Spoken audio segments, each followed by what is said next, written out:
Okay. All right, the next bit we're going to show you just plugging a microphone in. Obviously we've got a male and female end.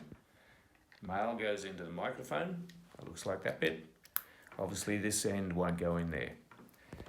From there we go to the mixer, into the mic, not the line. Okay, you use the line for stereo inserts and so on. From there we go to the signal flow comes through here. From there it goes to the output and through effects and different things, but we'll get to there in a tick. So through the gain, regardless of what level is on the output of that channel, we can get the gain happening. If we have a look over here on the LEDs, it shows that we've got a signal there.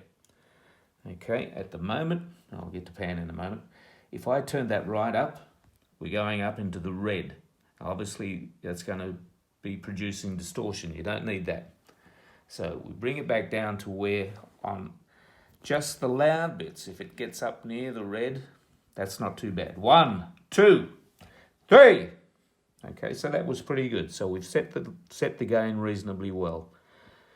From under that, on the strip, we have a high pass filter that'll take out the low mids, or low end if you like, which will clean up the signal if you have a problem in that frequency range. From there we have the EQ, high frequency, we have a parametric mid frequency, I'll explain that in a moment, and a low frequency. So highs is your treble, low frequency is your bass.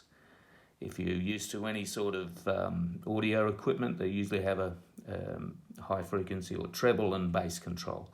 The mid frequency is very important in PAs because we can sweep the frequency of that mid, and we've also got gain on as to how much of that frequency you want to come in, whether you want to boost it or cut it. So that's a handy feature to have. Beneath that is an effects send, so you can set up effects.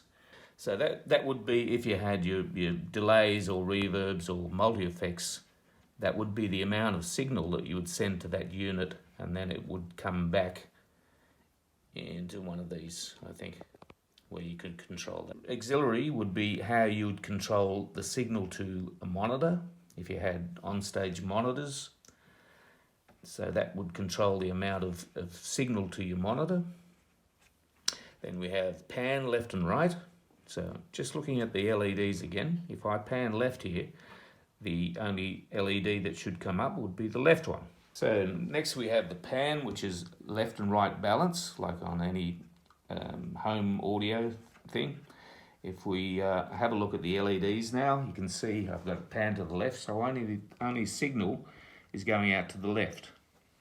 From there, the output through the mixers, master and so on, then only the left speaker would be getting that signal.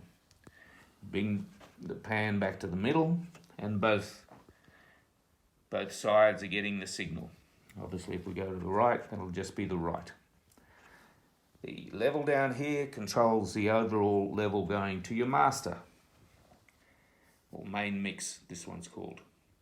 Okay, your main mix is what gets sent out to your speakers from the outputs here.